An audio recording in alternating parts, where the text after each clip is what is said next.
Ribuan penari berhasil pecahkan rekor dunia karena menarikan tarian Renjang Sendat Ratu Segara secara massal. Dan yang lebih uniknya, pemecahan rekor ini berlangsung di objek wisata Tanah Lot.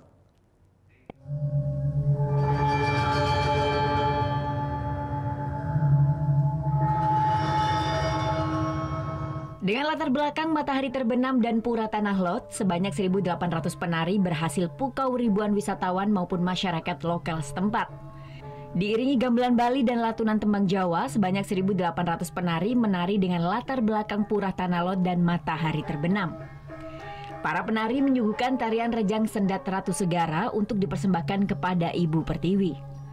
Tarian yang ditarikan secara kolosal oleh 1.800 pelajar di Kabupaten Tabanan ini mampu memecahkan rekor dunia muri dalam kriteria penari terbanyak.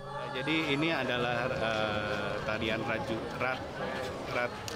Segara terbanyak, Renjang Segara terbanyak. Jadi ini adalah hal yang sangat luar biasa karena ini adalah sesuatu yang kolosal dan ini harus kita apresiasi karena ini.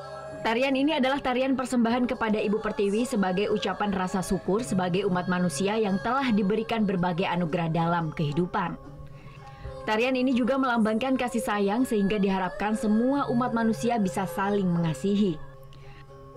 Tarian Renjang Sendat Ratu Segara yang diciptakan oleh Bupati Tabanan Eka Wiryastuti ini sekaligus menjadi tarian untuk menambah khasana budaya Bali yang ada. Kemarin sudah ada yang tertarik, salah satunya Mas Guru ingin membuat ini kolosal yang jumlahnya lebih dari 1.800. Cuman masih kita diskusikan.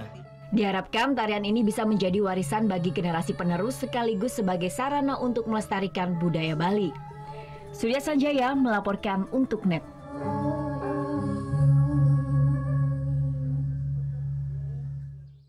Belum, jangan sampai lupa di sebelah sini nih.